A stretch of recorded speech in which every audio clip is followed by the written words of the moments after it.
they're very good friends of mine. I've worked with the pair of you. We have? Yeah. Yes. So I worked with Frankie on Jamie Lloyd's first ever version of Evita that was at Regent's Park, open air theatre, before it transferred into, where is it, Palladium? Palladium. Doing Buenos Aires every night. In fact, funny story, the press night of our show, I nearly passed out after Buenos Aires. Has anyone seen the show? On the stairs? It's like a 7-minute cardio Do we number. not pass out almost every night? Nearly every night, saw stars. And then, of course, Jordan and I did Titanic together. Olivier Award nominee, thank you very much. This isn't about me, it's about you. I love you both so much. How does it feel to be reunited? It's funny because this is a reunion for us for Bonnie and Clyde, but we see each other all the time. Saw you on Thursday. Yeah, saw you on Thursday. We're always doing workshops together, teaching, masterclasses, that kind of thing. So but it's nice coming back and singing these songs together, isn't it? It's funny. It's probably the first time in 2 years. 2 years. Maybe. No way! Well, this is the That's first time you've sung these songs together since the show. Yeah. Is it? And we thought, oh, it's fine. We sang it 8 times a week. It'll come flooding back. But actually, 2 years is a long time. It really blinking is, especially when you think of all the other things you do in between. Yeah. Okay, so obviously people love Bonnie and Clyde. But I mean, how does it feel to get that same reaction now that it did when you were doing the show, 2 years ago?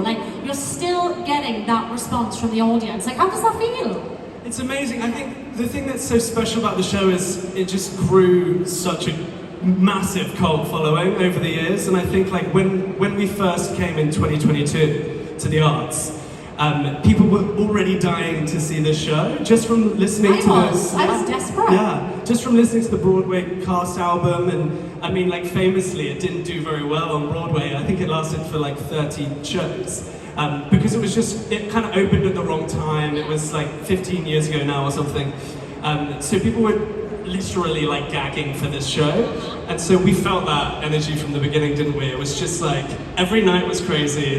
The crowd, the screams, sold out every night. It was amazing. It was really... It's amazing how much people still love it because we love it. I mean, we went back and did another run at the Garrick and just, and then getting to sing those songs again today, it's that was a really special moment. It's a really special show. Yeah, I think it is amazing because sometimes you get to the end of a run of a show and you're like, thank God. I'm done. That has taken every bit of me that I'm allowing. But the fact that hasn't happened, I mean, how long in total did you guys do the show for? We did it for 6 months in total. And to be honest, it could have... longer. Yeah, well, could have been, yeah. So basically, we transferred to the Garrick, and we had a 3-month slot there. But they had a show that was scheduled to come in afterwards, and it was the owners of the theatre said to us, they were because we were selling out every night, they said we could just keep running this, but you guys have to go because something else is coming in. So it's kind of bittersweet. But it's also really lovely to leave something still loving it, and it's also kind of left the door open for the show to maybe return one day, and who knows? Oh, if you didn't get to see that sounds like I know something I really if you didn't get to see those two as Bonnie and Clyde, my God, the universe has to make that happen just so you can't see it. It was out of this world amazing. You know what I think of you both anyway. They're two of the most talented performers I've ever blinking met in my life. But it was so special. I thoroughly enjoyed every single, and everybody was so correct in their roles. Everyone was just fantastic. Yeah. But Frankie, you also did the concert with Jeremy Jordan. Yeah. So when you had to, obviously Jordan, you joined. Yes. Did you have, for your audition process, did you have to have a chemistry read together? Well, actually, how did that go? Yeah, because Frankie was already cast as Bonnie. So Frankie read for my last audition. So I went in and I sang the material and I did some scenes the first time around. And then I came back and I did the same songs, but I did an extra song where I had to sing it to you. I remember, do you remember? Oh, wait, what? So it was so exciting for me because I got to meet all these different actors come in and read for Clyde, and everyone was so different. And I'll never forget your audition because Nick Winston, our director, said, okay, Jordan, sing Bonnie, but instead of just singing it to the room, can you sing it to Frankie? Like, sing it into her eyes. And I was just like, oh my god. Because we hadn't worked together. Had we worked together before then? Yeah, we did Heathers. We did. But clearly I was not very memorable. Yeah, but we weren't playing I Love made Interest. such a lasting so, impression. yeah, forget I said that. So Jordan's singing into my eyes and it was like, oh, wow, Yeah. that was But I think that's like the reason you probably forgot that we did Heathers together is because our tracks in Heathers never saw each cross. other. Yeah, So like that's why. Yeah, that's why. But then like Nick was like, how did that feel? And I was just like, yeah. There is Yeah, no you one can be that right. more perfect for those. I don't care what anyone says. I'll die on this hill. No one is more perfect for those roles. I'm telling you now, it was. I very rarely leave a theatre where I go, oh my god, like Jodie as Blanche as well. Like it was just Joyce. It was just perfection. I mean, in terms of finding your characters in the room, like what was the process like? How? And obviously you probably did that, and you probably changed things about your own character because of what you were getting given from each other. So how was that process?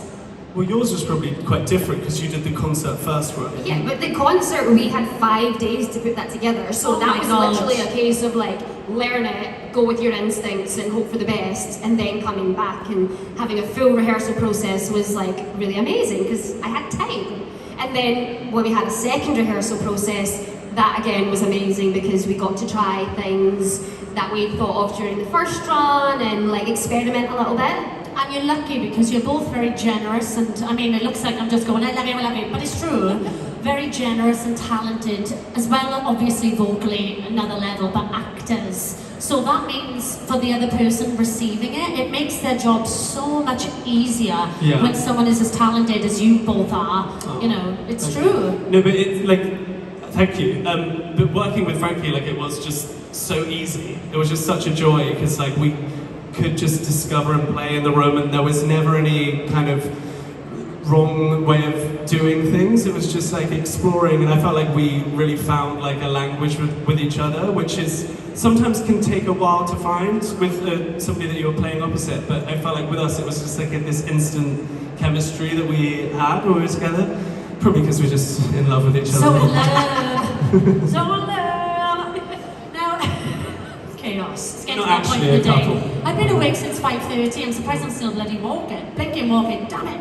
Did so well. Now, in the first run, you had child actors, didn't you? Now, for the children. And then for the second time, didn't you have to be the children? Yes. They put us in Let's talk dungarees. about It made you that. sit down because you were 6 foot. They made me sit down to make me look shorter. How was that?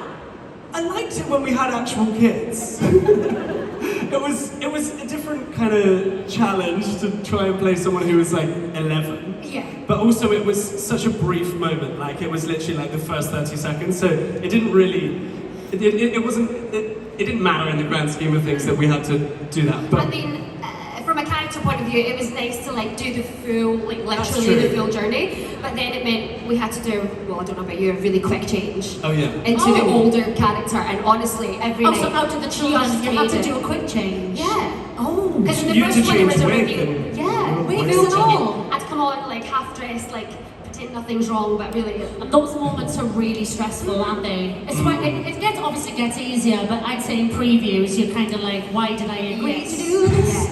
Not a fly, no. Right. Okay, so obviously the songs in the show are massively iconic. You've got Dying Ain't So Bad, Raise a Little Hell. So there's a lot of pressure because you know, like we've just seen, the fans, they're expecting you to deliver. So how did that feel, knowing that you had to deliver that every single night? And how did you find your versions of those songs through the process? Yeah, I think it's one of those things, like you said, because so many people know and love the music, you do feel this kind of responsibility. But then I think also something comes over you where you just have to focus on telling the story and telling the truth and committing to what it is you're doing. And if for some reason you're vocally not as strong that night, or maybe you have a couple cracks here or there or whatever. That's okay as long as you are like fully invested in that character. And yeah, I listened to this interview a few years ago with Jenna Russell, and she was talking about how the most important thing is telling the story first, and the 100%. vocal should complement it and come second. And she says, like, even if she does have a show where she doesn't feel like she's 100% vocally, she never beats herself up about it because she was in that character in that moment. And that I've kind of always lived by that ever since I listened to that interview. And so yeah, I think it's just like taking each step as it comes on stage and praying for the best. Yeah, because they're not easy songs. I agree. As soon as you just commit to the character and the story you're telling, I find it far more interesting to watch someone tell me the story, because it's great having a lovely voice, but then it's like, I actually am not listening to what you're singing. Especially with a story like Bonnie and Clyde. Yeah, you know, they're narrative-driven songs, so you have to listen. So. Well, blinking fabulous. And I'd love to know, because we all, you know, if you were here earlier, I'd love to know what went wrong. What are the funny on-stage mishaps? Are there anything that, you know, any moments that stand out or anything crazy? Did we get a funky costume change or what happened? We had this moment where Bonnie comes to visit Clyde in prison, and she gives me like a photograph, which is supposed to be a photograph of, what is it? Bonnie, like. Of you when you were younger? Or? No. Just like a portrait or something. Yeah, it's like I got you a picture, baby.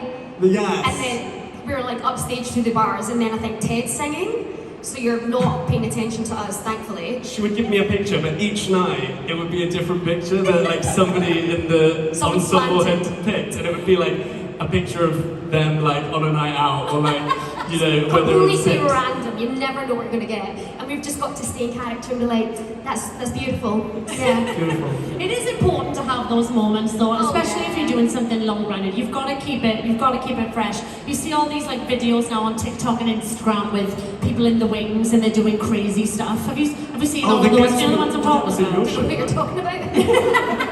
Yeah. Oh yes, it was your show. Yes, it went viral, did it not? Yes. Yeah, it was hilarious. And that's not even all of them. Yeah. Oh, There's I love so it. many more, but we literally just started recording them like halfway through. Oh, I just love it. I am a bit. There is a whole backstage show going on during the show. Oh, I love it. It's so much fun. That's why we love theatre. So why do you think people connect so deeply with the story of Bonnie and Clyde and the music and all the show? I think because they're the underdogs, aren't they? I mean, yes, Yeah. they're criminals and they're outlaws, but at the time, it's the Great Depression and there's nothing happening, so they make it happen for themselves. And I know that they're committing crimes and killing one or two people along the way, but they were really celebrities of their time because they were making something happen, and it was exciting for people to follow. Yeah, I think people also love, well, I personally love to watch true stories, or something that's been based on a true story, and I think the fact that this actually happened, yes, some of it is fictionalized, but I think that people always can gravitate to that, and they love that. And also, I mean, Frank Wildhorn's score is just unbelievable. I think it's one of my favourites. Yeah, I think it's so exciting. So yeah, I think for those reasons, people just love it. So individually, I actually hate getting asked this question, but I'm going to ask you. Do you have any roles that you would love to do? That you would love to stick your teeth into? Do you know what? Come on, tell us it. We were actually saying backstage, because a couple of nights ago, we went to see Cabaret Oh, so good. for like the third time, and we said like, when are we gonna do MC? Can we have a Carnival? Oh my, that is actually... If the casting team are watching this, you know, Pick up the phone. That is so true. Oh my god, that would be perfect would be fun. casting. Yeah, it would be fun. I heard that the show was amazing last night. Oh, so good. So I've actually still not seen Cabaret. I know. Oh, you have to see it. I know, but apparently the show last night was, because there was a couple of industry people that went last night, wasn't there? And they were all raving about it today. unreal. Right, so when are we getting a full reunion concert of Bonnie and Clyde? That's That a would be good. nice. Maybe at the Coliseum or something. Do you think? Yeah, sure. There's Can also- you blink and imagine? Now, obviously I've got these two incredible performers sat here that have been in the same show together, but they've only sung solos from the show.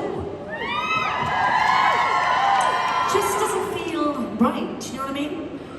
Would you like to hear them sing a little duet?